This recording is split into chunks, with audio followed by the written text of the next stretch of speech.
ती नव्हे ते नांदेड जिल्ह्यामध्ये एकामागून एक घटना कुणाच्या घडत आहेत, तर याबद्दल कायदा आणि सुव्यवस्थेवर आपलं काय मत आहे सर?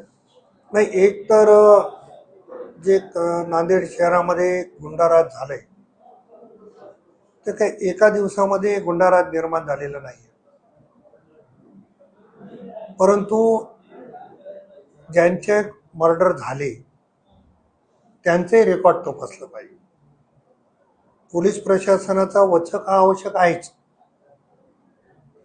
पण त्याबरोबरच पुढाऱ्यांचं पाठबळ असता कामा नये.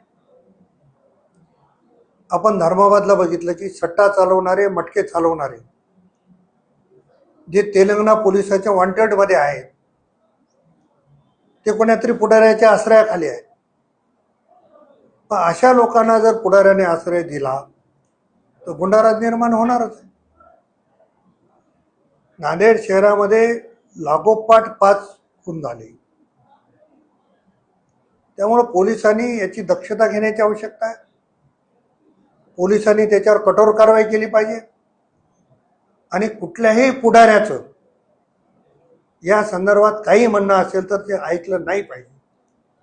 त्यांना जे योग्य वाटते त्या पद्धतीने जर त्यांनी तपास केला तर या मागची सगळी धागेदोरे त्यांना सापडतील. पूर्णपणानं पोलीस प्रशासनाने याच्यामध्ये झोकून काम करावं अशी सूचना या निमित्तानं आहे. आगामी काळामध्ये नांदेड जिल्हा मध्यवर्ती सहकारी बँकेच्या निवडणुका होण्याची शक्यता आहे. आपण अनेकदा या बँकेवर संचालक म्हणून काम केलं. गेल्या अनेक वर्षापासून आपण सहकार क्षेत्रामध्ये कार्यरत आहात. सक्षमपणे त्या बँकेला करण्यासाठी आपण अनेकदा राज्य शासनाकडून निधी पण आणून दिला.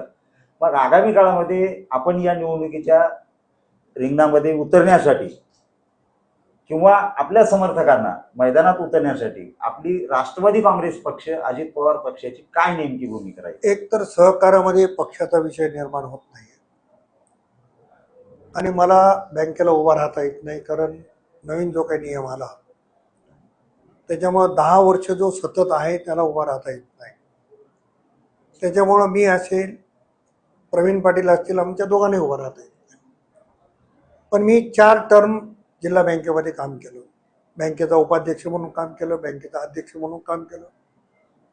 खरं तर ही बँक कोणी बुडवली या कोलामध्ये मी जाणार नाही, परंतु या महाराष्ट्राचे नेते कैलासवासी विलासरावजी देशमुख साहेब यांनी 100 कोटी रुपयाची मदत बँकेला केली.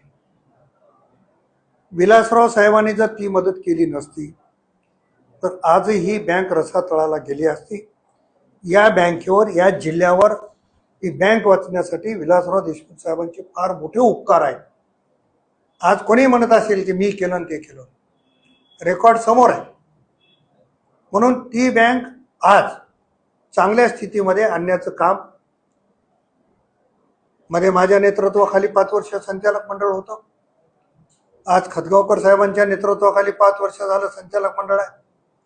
त्यामुळे अतिशय चांगल्या पद्धतीनं मागच्या 10 वर्षात आम्ही सगळ्यांनी काम केलं आणि बँकेची अवस्था आता चांगली झाली. बँक साधारणतः मला वाटते 10-15 कोटी रुपयाच्या फायद्यामध्ये आली.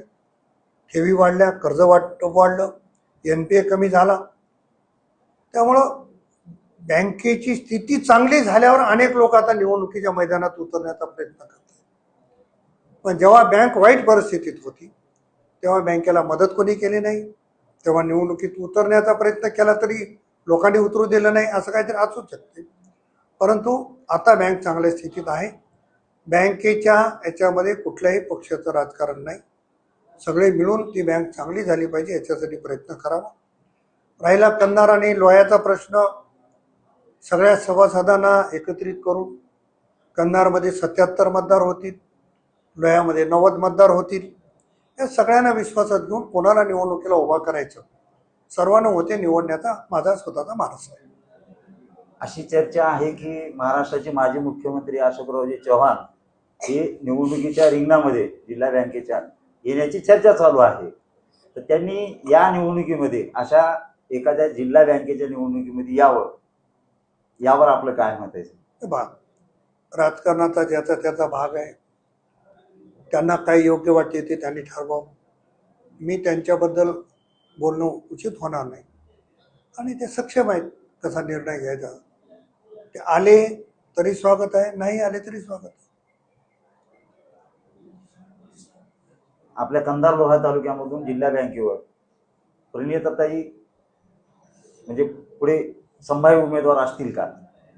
नाही, आता बघा त्यांचं काय मत आहे मला माहिती नाही, मी आणखी चर्चा केली नाही. आणि त्यांची इच्छा असेल आणि मतदारांची बैठक घेऊन जर ते मतदार म्हणत असतील की बाबा त्यांना उभा करा तर निश्चित करू. मतदार म्हणाले की नको करू तर नको करू. शेवटी ज्यांनी मतदान करणार आहेत त्यांना विचारूनच करावं लागणार आहे. पण एक गोष्ट खरी आहे की कंधार आणि लोहा तालुक्यातले मतदार हे माझ्यासोबत आहेत, माझ्या विचाराचे आहेत, मी त्यांच्या विचाराचा आहे.